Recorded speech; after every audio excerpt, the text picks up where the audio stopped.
Hey guys, this is Toby. I've got Jeremy Davis here. He's holding a Copperhead. And why don't you tell us a little bit about this snake? This is an eastern Copperhead. It's the only species of Copperhead we have right here in East Texas. You can tell it's an eastern because it's got the Hershey Kiss pattern on it.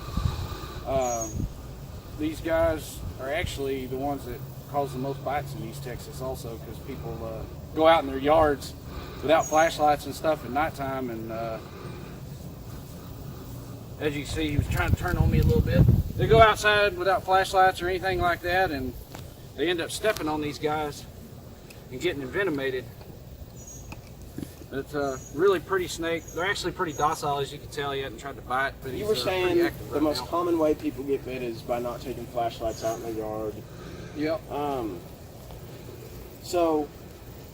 So basically what you're saying is these snakes aren't going to come out and get you just because they want to. No, they're not going to, like, you walk across your yard and you're walking over there, and this guy's not going to come chasing after you to chase you down. But if you're walking at nighttime and you step on him, he's going to bite you. Yeah, because he's got a reason to. it's a defensive bite. I mean, if I step on you, you're going to freak out, right? Yeah, well, obviously, that's going to hurt. Yeah, what is the range around here? Where all are they? The entire East Texas area. Yeah. Every county in East Texas has these guys. The broadband, if you go far west East Texas, about where Dallas starts, that's where the integration line is between these and the broadband. Right. But East Texas is, every county in East Texas has these guys right here. Right. And right now, see, if there was a person right now, I bet you they'd think he was trying to chase him. But really, he just wants to find a safe place. That way he's not out in the open. Yep, that's all he's looking for. And most of the time people mistake snakes, not just cottonmouths, which is the common myth. They mistake most snakes for chasing them when the snake is trying to get around them. You know, you just happen to be in their path. Yes, sir. They when they try to get away, if you're standing between them and their escape, they're going to go through you to get there. Right. And you know what? If they try and do that, if you can move out of the way, great. If they're close to you, just stay still. Just let them pass. If there's nowhere to run, stand still. But the best thing is to find an escape route, of course. Right. Exactly. But like with this guy, I mean, you've seen how quick he moves. Anybody I know, even my little boy, can outrun that speed, you know. Right. Yeah. Is this a fairly common sized snake? This is about your basic adult size here. Right. They can get larger. That one we caught the other night was 3.5 feet. We measured it, ended up being 3.5 feet. But that's a really large Copperhead. This is about their average adult size right here, about between 2.5 foot. Now I've heard there's a common myth about baby venomous snakes being, they're not able to control their venom glands. Does this have any truth? Absolutely no truth at all in it. It is true that a lot of times their venom is slightly more toxic, but their yield is extremely low compared to an adult snake. Just a little comparison. Come here, buddy. Just a little comparison. An adult rattlesnake can inject like 350 milligrams of venom at a time, even more depending on the species. Right. But if you take the same snake when it's a baby, you're looking at 15 to 30 milligrams of venom. Right. So even though it's a little more toxic, Right. it's way less dangerous because it's not near as much. Right. And a baby snake obviously has to be more toxic because it's smaller and it needs to kill its prey quicker. Yes, sir. Yes, sir. Their venom is targeted to take prey out instantly, basically. Right. These guys, these bigger ones can afford to bite it, let it die, and then go track it down. The babies can't do that. They need something that's going to kill quickly. But yeah, they can control their venom. The babies are ready to go, just like the adults. Right from birth, they can control their venom. Now there's also another myth that I was researching, that snakes can they can see or they can't see with their eyes. Oh no, they can. They can see. They don't have, I wouldn't put them in the top, you know, with the other animals, their vision, like with some of the mammals and stuff. But they can see. Right. They do use their other senses more. Right. Like these guys, these pit vipers, they use their heat sensing pits to pick up your heat signal.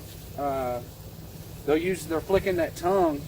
They flick that tongue and they deposit that smell on the roof of their mouth and to an organ on the roof of their mouth. Their sense of smell is probably their strongest sense. Right, so right over there is that tree. Does he know that that's safe under there? Or he can probably see that tree, but he can't really say that, you know, tell you that that's a tree. He just sees cover. He sees cover, something that's going to keep him out of harm's way. Yes, sir. And these guys like, we have a ton of pine trees. Will they burrow themselves underneath the pine needles? Yes, they will. Under leaves, pine needles, brush. And of course, if you look at him, with his color pattern, I don't see a pile of leaves. If you had some leaves around, you put him in leaves, even in this grass, you might not notice that if you're walking, especially if it's kind of at dusk or something like that. You're not going to notice that guy. And you know what? Everybody should really, you know, don't kill these snakes. I mean, they're very helpful to our environment. Most people don't like rats. They'll jump about 3 foot if you're lucky if they see a rat. These guys take care of that problem. Yes, they do.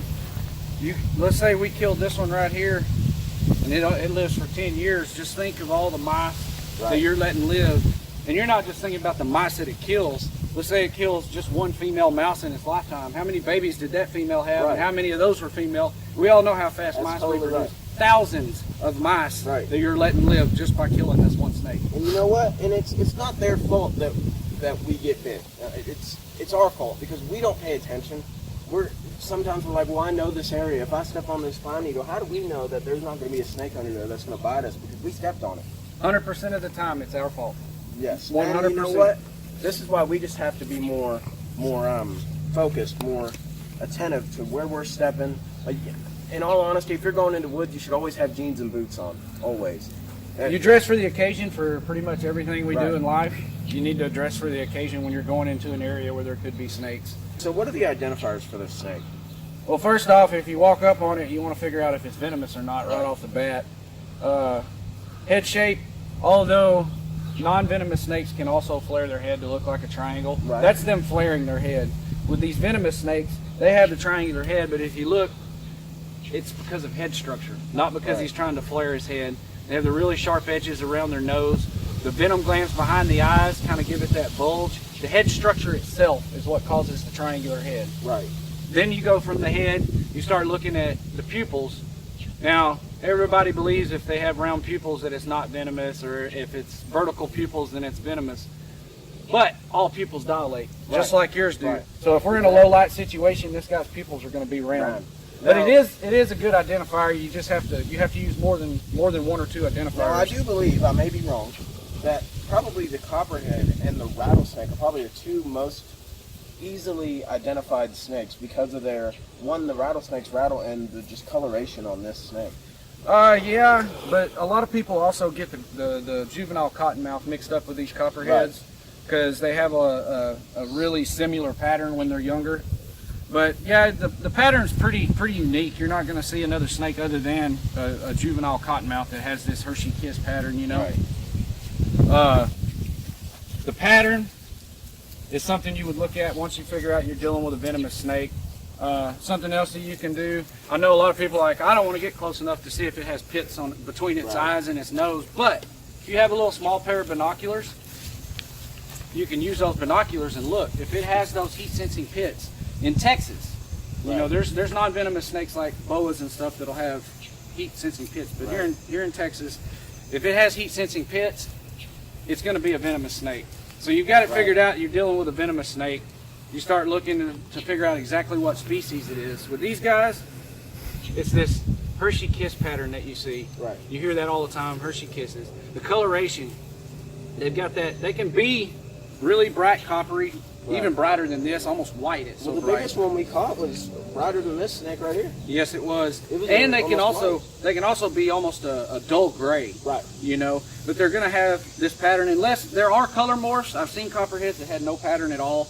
You get into one of those situations, you're going to figure out it's venomous by head shape, your pupils, body, and other identifiers. Just leave it alone, you know.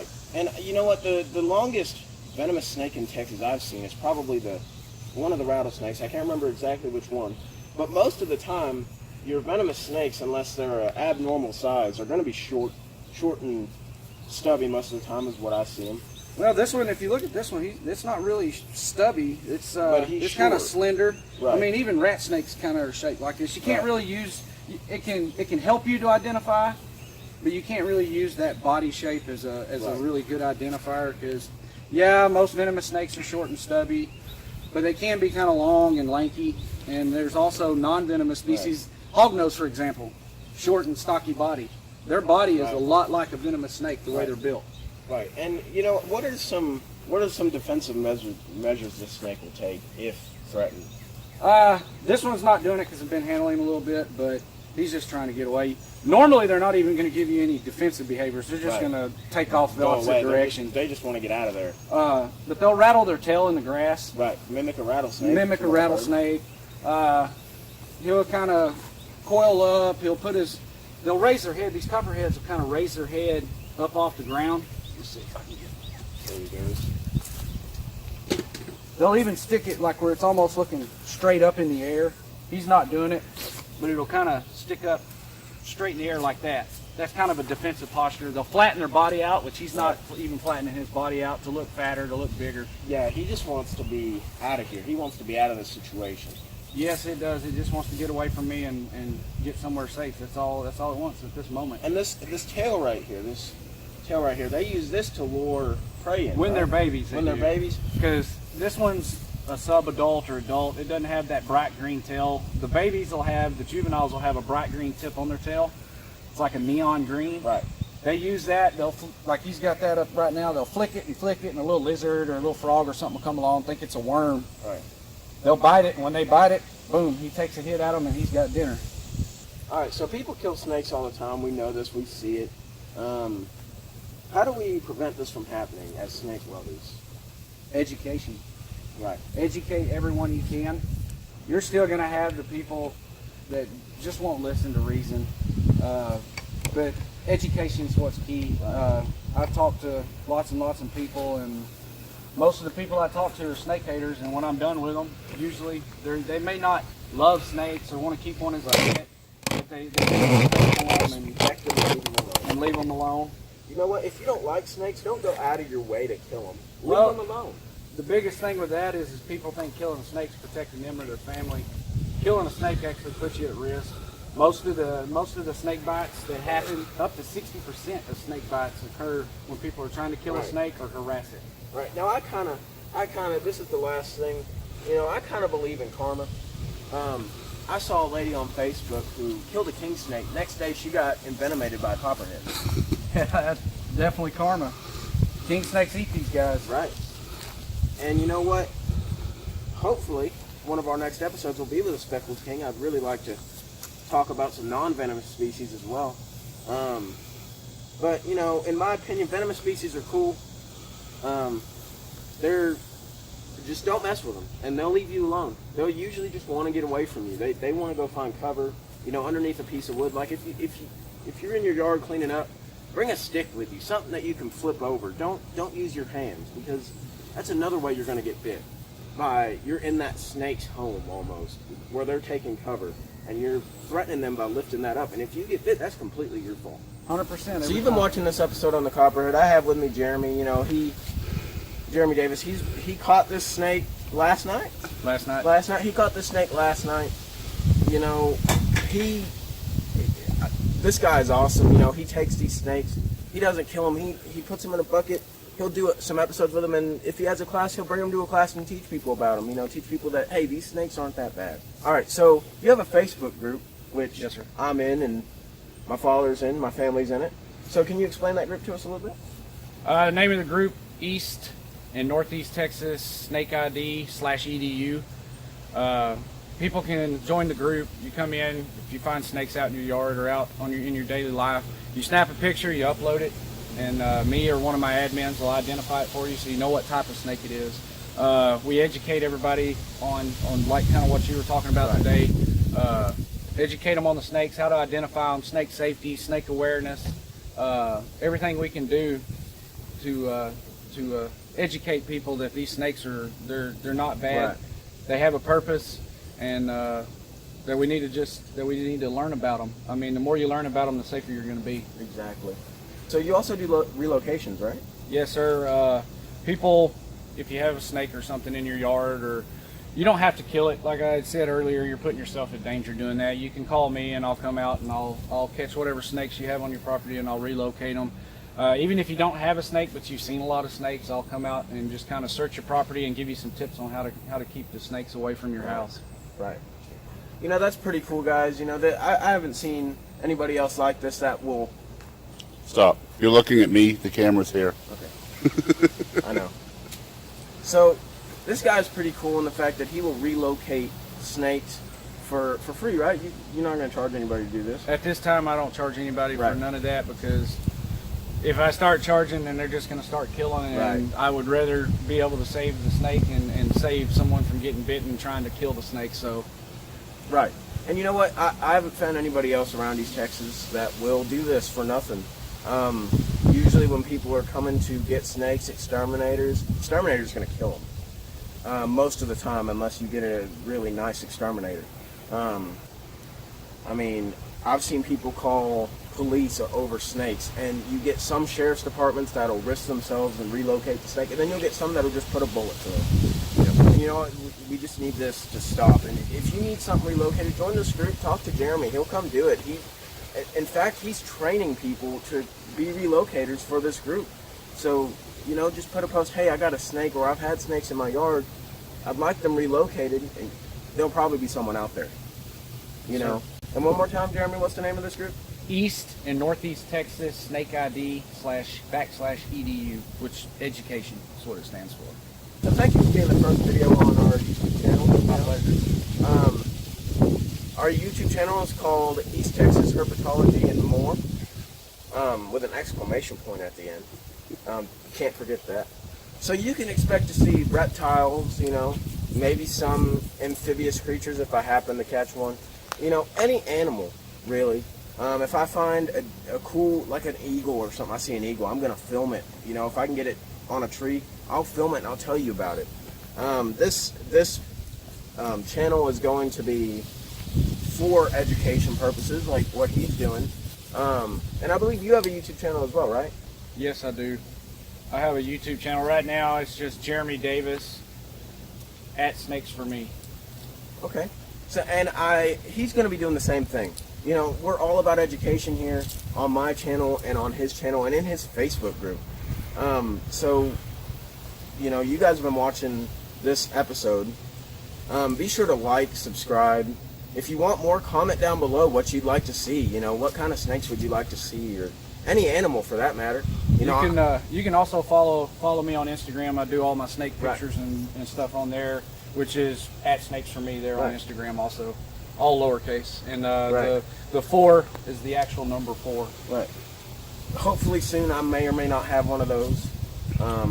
Might even have a Facebook page or something for it. Mm-hmm. But, you know, you guys have been watching this episode. Like I said, like, subscribe, comment down below what you'd like to see. And just thank y'all for watching.